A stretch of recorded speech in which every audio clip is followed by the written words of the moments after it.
Assalamualaikum warahmatullahi wabarakatuh, teman-teman semuanya. Eh, Sampai ketemu lagi bersama saya Anwar di channel Tajwid 5 Menit. Pada kesempatan kali ini saya akan coba membahas tentang ini ya, tentang apa? Tentang kehidupan di era tahun 95 sampai 96. Buat teman-teman yang mungkin seumuran gitu, yang usianya sekarang udah 30-an, biasanya udah ngerasain sama. Tahun 95 itu kalau buat saya tahun yang spesial karena jadi tahun pertama ketika kita masuk SD ya.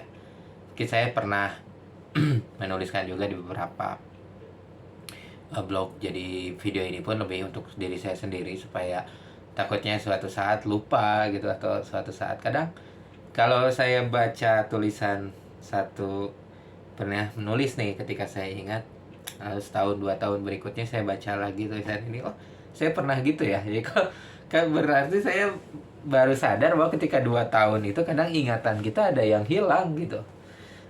Jadi belum tentu apa yang saya ingat sekarang itu 2 tahun lagi kita masih ingat gitu. Terus karena momen, kadang terus karena ada sesuatu yang, karena ingatan itu munculnya biasanya seperti ini ya, harus temu kuncinya dulu baru ingat gitu. Seperti Sherlock Holmes kan, makanya dia katanya ingat itu kalau menurut teorinya gitu. Jadi dia tuh memiliki teknik apa, ibaratnya ingatan itu ditaruh di beberapa lemari sehingga dia yang cukup ingat itu hanya kuncian-kunciannya. Nah, memori kita pun sepertinya sama aja, ketika muncul momen ini, oh iya kita ingat ternyata kita dulu pernah seperti ini gitu.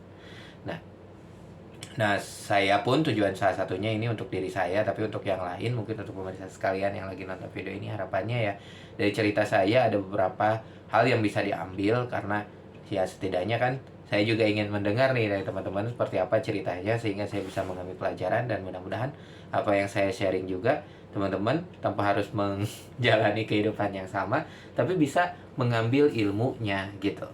Kalau kemarin di video ketika saya kecil itu kita tentang bagaimana manfaat silaturahmi itu terbukti nyata gitu setelah saya mengalami kehidupan selama 30 tahun. Nah, sekarang tahun 95 sampai 96 itu hal-hal yang saya ingat, mungkin kenangan-kenangan yang saya ingat itu yang pertama ketika saya diajak orang tua gitu ke madrasah diniyah, lalu main gitu.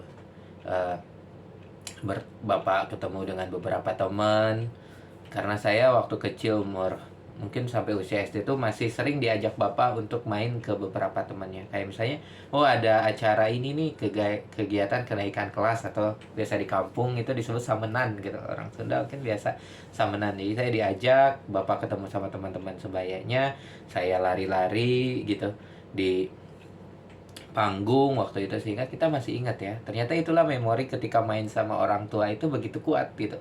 Nah, ini penting sebagai parenting, saya juga memotivasi untuk sesering mungkin lah ibaratnya, baik secara kuantitas maupun juga kualitas, sedekat mungkin dengan anak-anak kita. Apalagi kalau anak mungkin bisa bergiliran gitu, minggu ini kita ajak main anak pertama, minggu kedua kita ajak main anak kedua, supaya memori seperti ini memang ketika kita ingat memori ini membangun kedekatan kita dengan orang tua gitu. Lalu pernah diingat juga ketika sama ibu saya diajak ke sebuah SD, lalu saya diminta memilih waktu itu pilihan pertama, sehingga saya diberikan pilihan, kamu mau sekolah yang mana gitu, mau sekolah yang atas atau yang bawah. Momen ini begitu spesial di saya karena waktu itu saya pertama kalinya diberikan kesempatan untuk memutuskan gitu, diberikan kesempatan untuk memilih.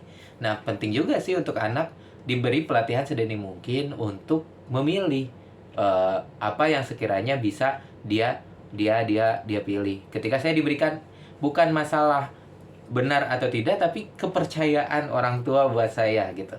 Betapa pilihan saya waktu itu bisa menentukan masa depan saya, kepercayaan gitu dari orang tua. Nah, itu yang lebih menguatkan saya sih gitu, yang membuat momen itu begitu kuat gitu.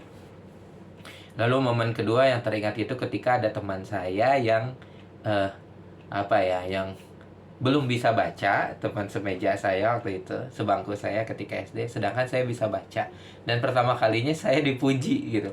Pertama kalinya saya ingat saya dipuji, ya meskipun kata ibu waktu kecil saya suka joget-joget gitu, mungkin bakat untuk tampil gitu, keinginan untuk tampil ada dari kecil, karena waktu kecil saya suka terjadi berdiriin di meja terus ngikutin gerakan di TV, ditepuk tanganin sama keluarga gitu ya.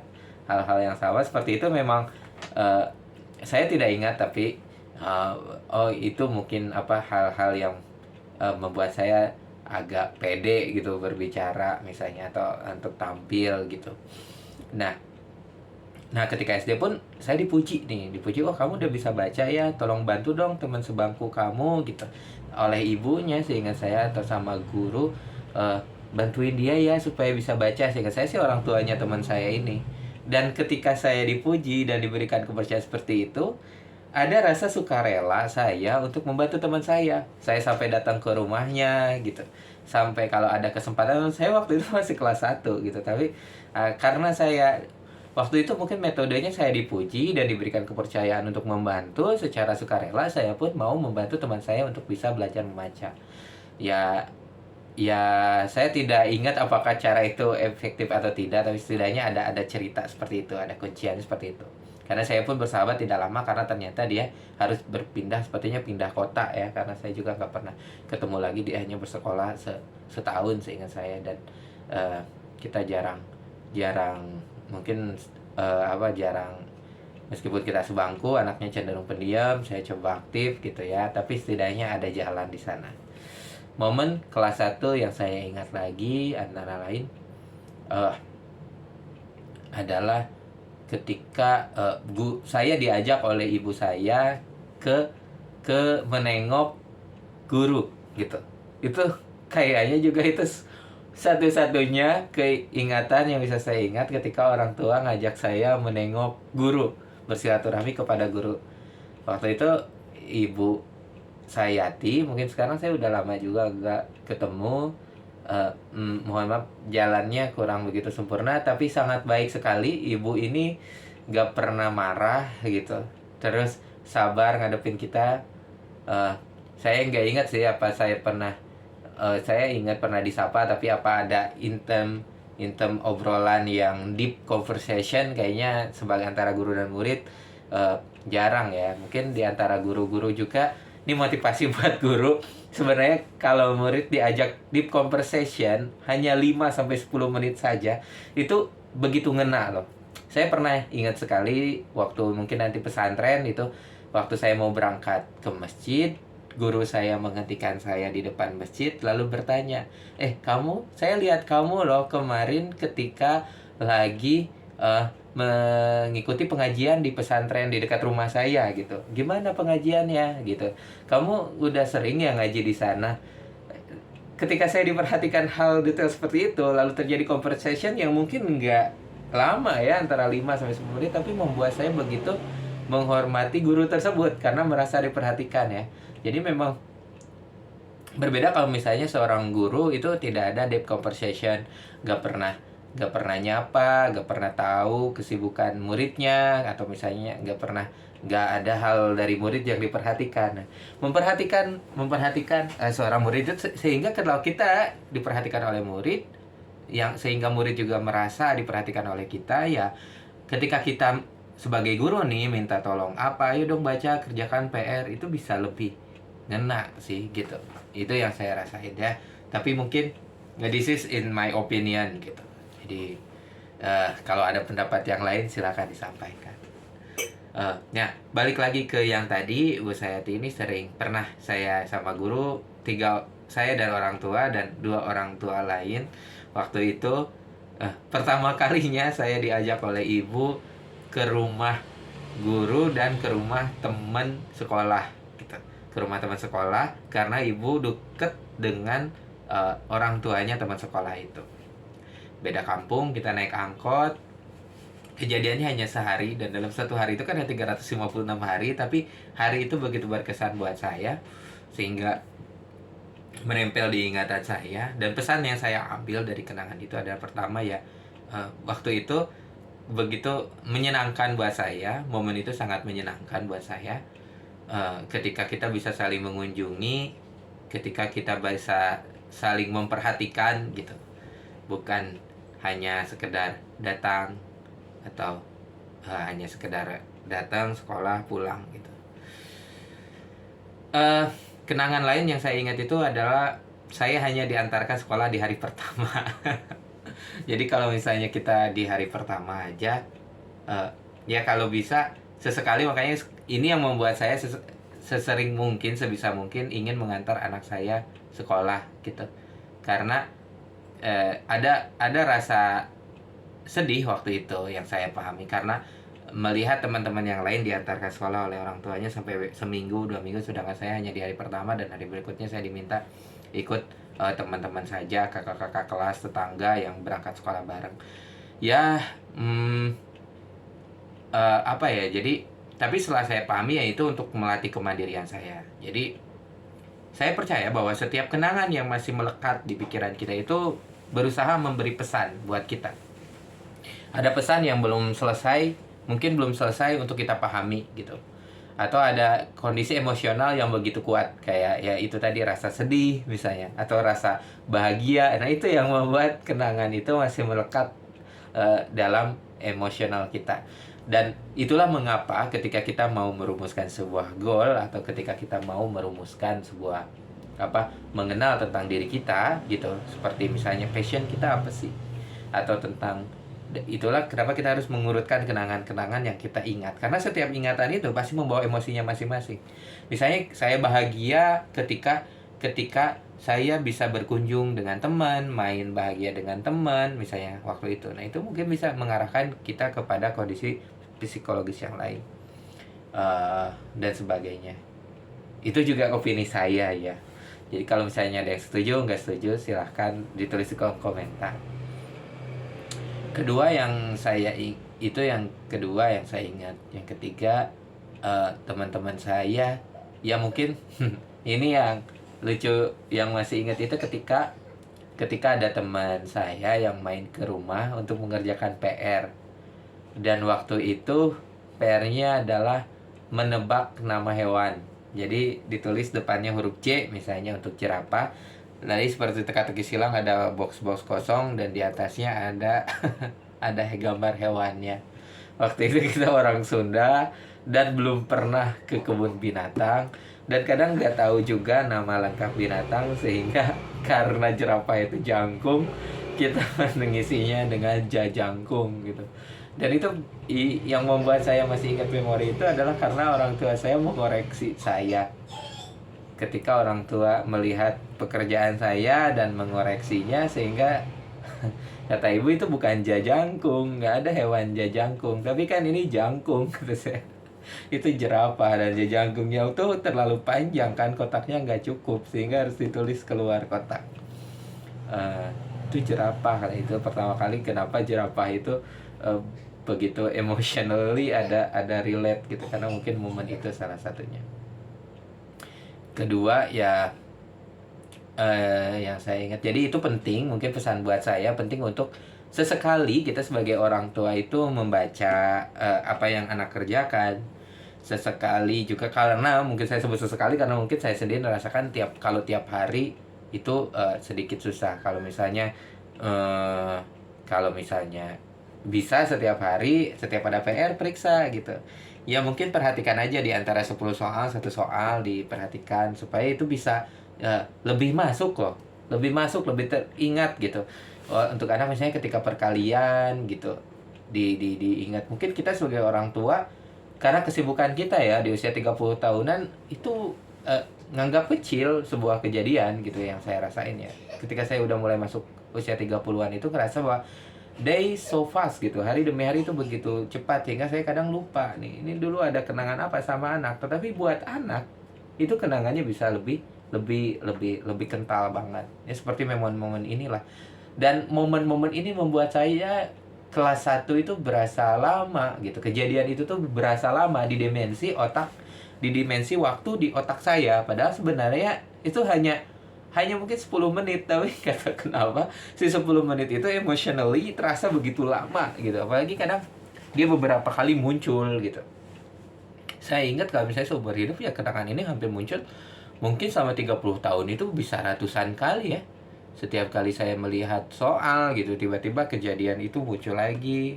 berarti saya harus hati-hati ketika menjawab soal seperti ini gitu. Mengajarkan saya tentang kehati-hatian, koreksi orang tua itu memberi saya pesan untuk tentang kehati-hatian gitu. Memberikan pesan bahwa untuk mengisi jawaban itu nggak bisa mengikuti pendapat kita, tapi harus dikonfirmasi oleh orang lain. Hal-hal seperti itu yang seperti life skill biasa yang mengena sih. Eh, Selanjutnya yang ini yang kelas 1 ya, yang diingat kelas 1 itu ya tentang insya Allah mungkin. Insya Allah itu ketika ada teman saya, masih dengan teman yang tadi ngerjain tugas jerapah, sih ingat saya momennya sama. Jadi setelah kita ngerjain PR, dia pulang terus sama ibu saya ditanya, nanti main ke sini lagi ya, kalau kerjain PR di sini saja di rumah saya waktu itu. Terus teman saya bilang insya Allah gitu. Lalu ibu saya pesan sama saya, bilang sama saya, tuh kalau ditanya janji kayak gini nih, kayak teman kamu bilangnya insya Allah, bagus tuh gitu. Oh, oh ada kata insya Allah ya. Nah kata momen itu nggak tahu kenapa begitu ngeresap, sehingga pertama kali saya kenal kata jerapah dan kedua kali saya kenal kata insya Allah, sehingga membawa saya uh, perhatian momen itu begitu kuat karena ada emosi ya, ada emosi seperti diperhatikan pengajaran gitu, betapa pentingnya orang tua saya mengajarkan tentang keislaman gitu. Oh, ini salah satu value orang tua tidak mengajarkan tentang keislaman ya, tapi hanya dengan kata seperti ini saja, nasihat seperti ini, dan ketika momennya pas dengan emosi yang muncul di dada kita, itu bisa teringat. Dari 365 hari di kelas 1 SD antara tahun 95 sampai tahun 96. Karena waktu SD itu nggak tahu kenapa tahun itu saya nggak ngelihat tahun 95 gitu. Tahun 96 seperti apa? Enggak. Saya melihat tahun itu tahun pelajaran. Kelas berapa misalnya, dari pertengahan 95, bulan Juli, Agustus, kita 17 Agustusan, September, Oktober, November, Desember ada tahun baruan. Atau SD tuh nggak ada ya, namanya di kampung tahun baruan nggak kayak sekarang ya, ada banyak. Sehingga saya zaman dulu jarang sekali ada petasan gitu, ada kembang api.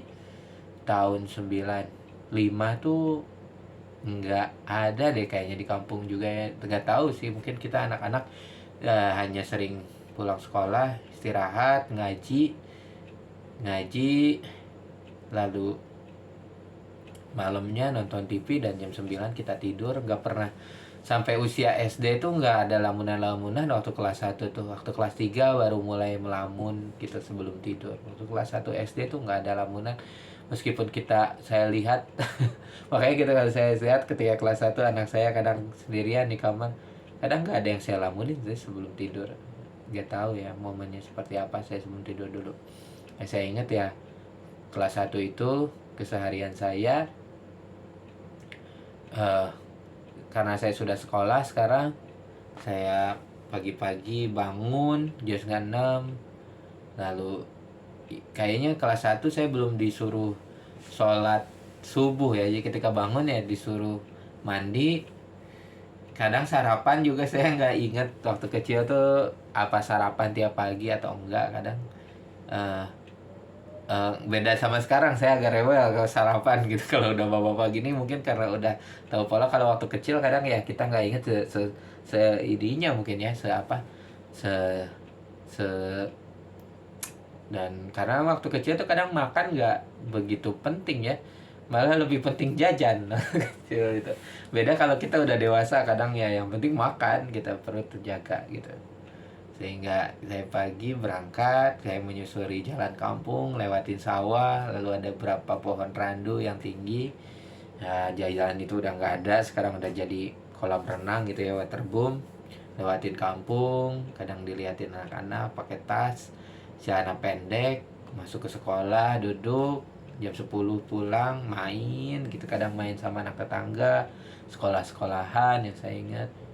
Lalu kadang ya, salah satu yang kena sih memori waktu kecil itu ya gitu, ngelihat temen yang paling banyak ngomong dan banyak pengalamannya, sementara karena dia itu orang tuanya kerja kerja di Jakarta gitu, bukan kerja Jakarta, dia itu perantau.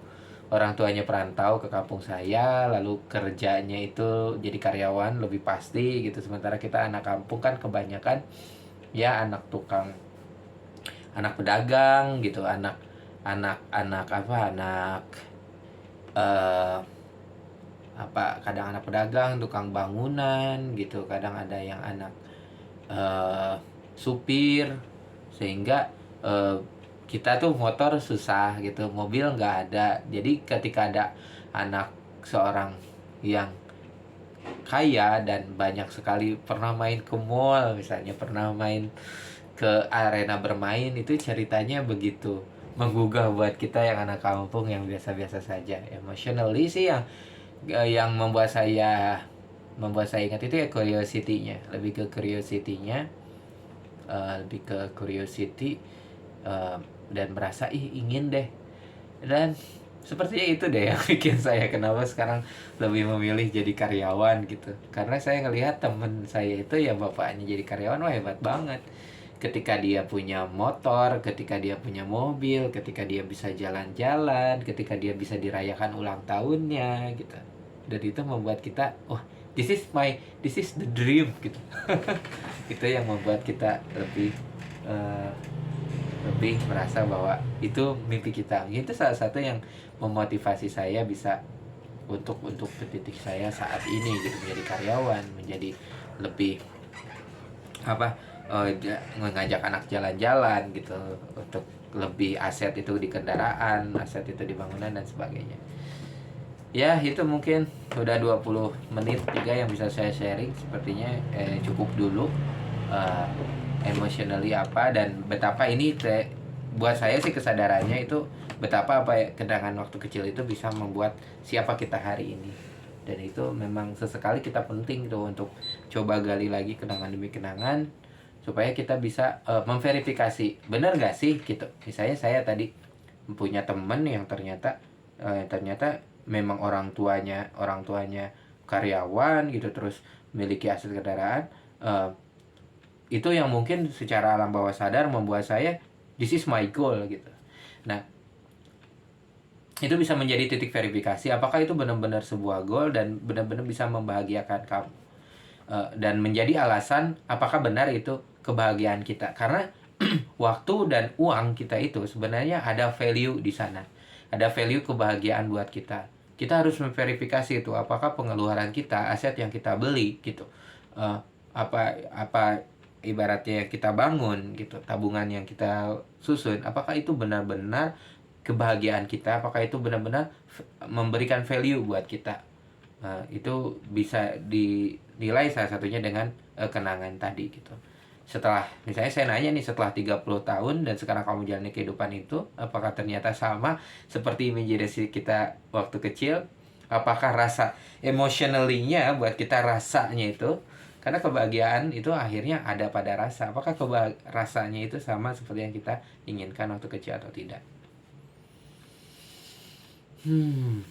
Menarik ya. Mungkin jawabannya teman-teman bisa coba tanya.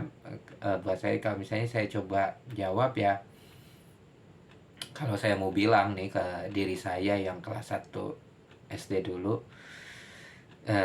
Yus gitu ya, udah kecil ya, iya ternyata sekarang kamu udah bisa ya, udah, ini saya adalah kamu yang dulu, dan sekarang saya sudah pada posisi apa yang kamu idamkan saat ini gitu. Dan ternyata pertama sih yang pengen saya bilang bahwa ketika kamu sampai pada titik itu, belum tentu kamu akan bahagia. Dan ya, I like to live in that state gitu. Saya pengen hidup di titik itu. Akan selalu ada harapan-harapan baru yang muncul. Itu yang harus kita sadari. Karena memang manusia nggak ada puasnya sebelum tanah datang. Manusia itu ada sebuah bukan fitrah ya ibaratnya. Ada sebuah sifat, ada sebuah tabiat gitu untuk serakah. Karena ketika dia mencapai pada satu goal, dia akan menginginkan goal yang lain. Ketika dia dapat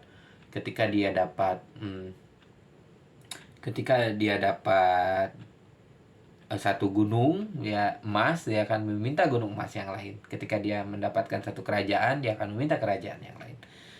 Jadi saya pengen bilang buat diri saya bahwa Kehidupan itu bukan tentang apa yang kamu capai.